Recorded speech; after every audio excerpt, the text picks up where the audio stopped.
Magandang araw sa inyong lahat mga kamatsas. Update naman tayo dito sa Women's Division. Ayan, nakita niyo po yung background ko. Probinsyang probinsya, sariwa po ang hangin, huni ng mga ibon at mga manok. Nako, malayo sa polusyon.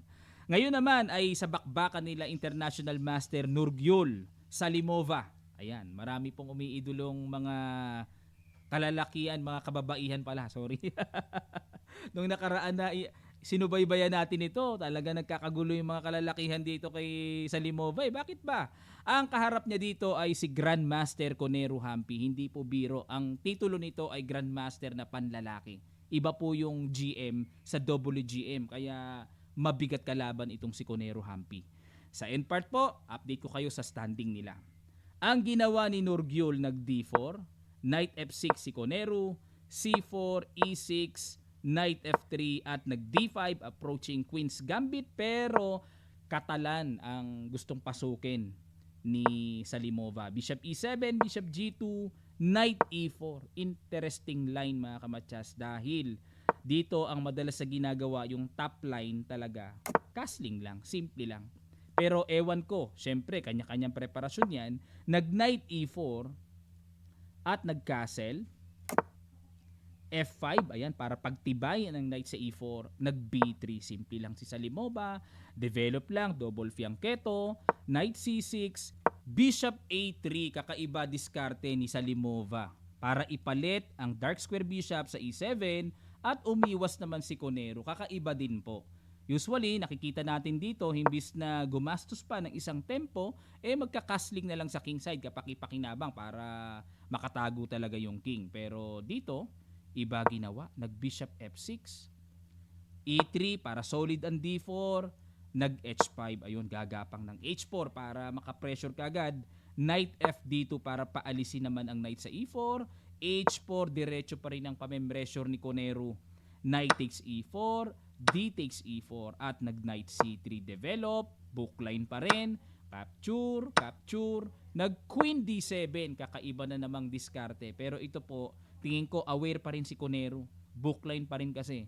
Itong queen D7, ililipat dyan sa F7 at unti-unting magmamaneuver papunta sa nakakatakot na kung may imagine lang ng puti ang pressure na abutin niya. Nag-rook C1 at yan ang bagong luto dito ni Salimova mga kamatsas. Dahil sa mga nagdaang theory, Queen C2 ang laging ginagawa dito. Ayan, si Salimova ang nangunang magpawala sa libro. Nag-Queen F7, F3, ayaw nang intayin pa ni Salimovang mangyari yung nakakailang na pressure. Gusto na kagad niyang basagin at kumounter sa center.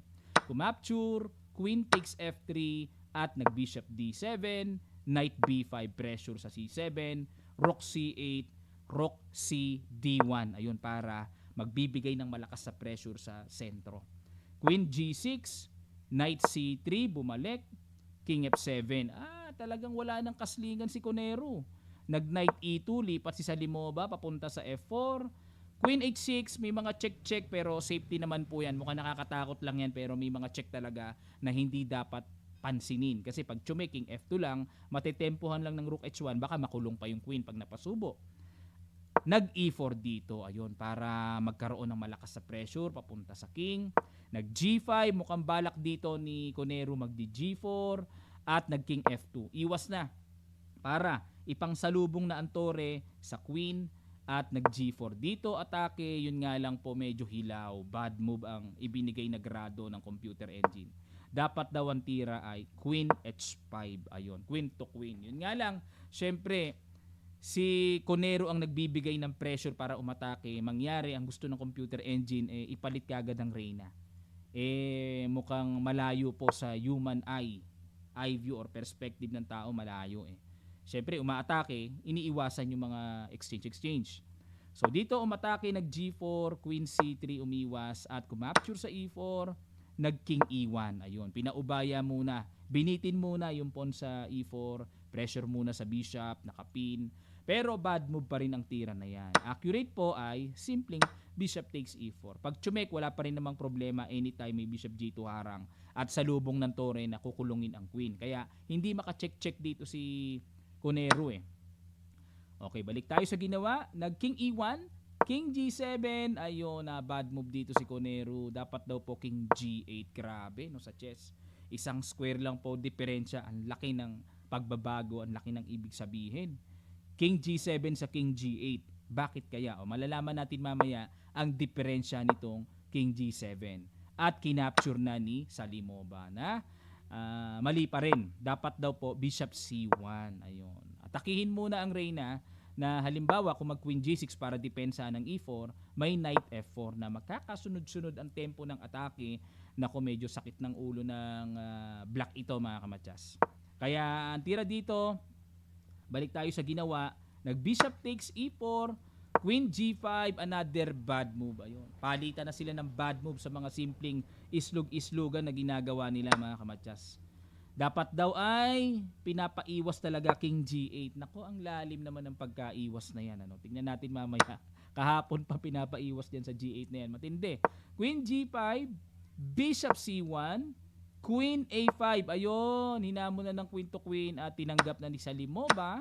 Capture, Rook F4. Yun nga lang, ang malaking problema ni Conero, yung pawn sa G4 babagsak. At nag-Rook H2, binigay na talaga. Rook takes G4, check.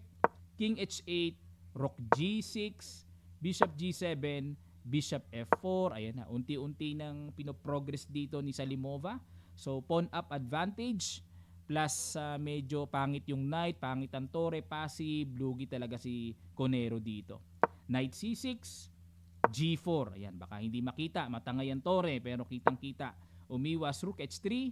At nag-Rook G5, ayun, ipang sasalubong sa H5. Rook F8, Bishop G2, paalis muna, Rook H7, iwas, at isa pang pawn ang kinagat dito ni Salimova mga kamatsas. Dalawang pawn na ang lamang niya. Matindi, inuunti-unti, no?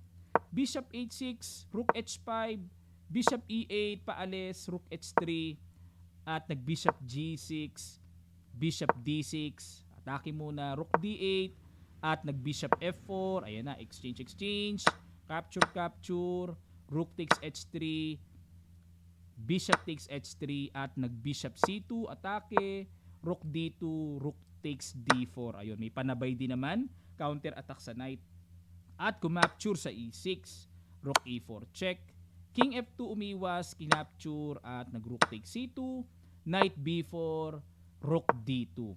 Okay? Knight versus Bishop. Yun nga lang, syempre 2 pawns up pa rin ng puti, mabigat yan. Tapos itong Knight, wala masyadong panggulong mga ikot-ikot, kaya mahirap pa rin. Rook A6, A4, Rook B6, A5 inatake, at nag-Rook F6 check, King G3, B6. Sa mga ganitong sitwasyon mga kamatsas, huwag kayong magmamadali. Kailangan nasa winning na kayo, pangalagaan pa rin. O, sabi nga ng coach ko dati, hanggat hindi inaabot ng kalaban mo yung kamay para mag-resign at makipag-shake hands, huwag kayong pakumpante. Dahil habang nalulusing ang kalaban, mayroon pong kalaban na bagkus nalulusing, dumodoble ang adrenaline yan para makasurvive. Yun ang nakakatakot. Dumodoble ang analysis, energy, lahat-lahat. Baka matalo pa yung winning position. So yun po ang dapat ingatan natin pag winning na tayo. Knight C6, G5 counter attack, Rook G6, Rook A8 check, at nag-King G7, King F4. Tingnan nyo po mga laga si Salimova. Ayan. Ha? May nabasa ako dati. Gusto ko mapangasawa si Salimova.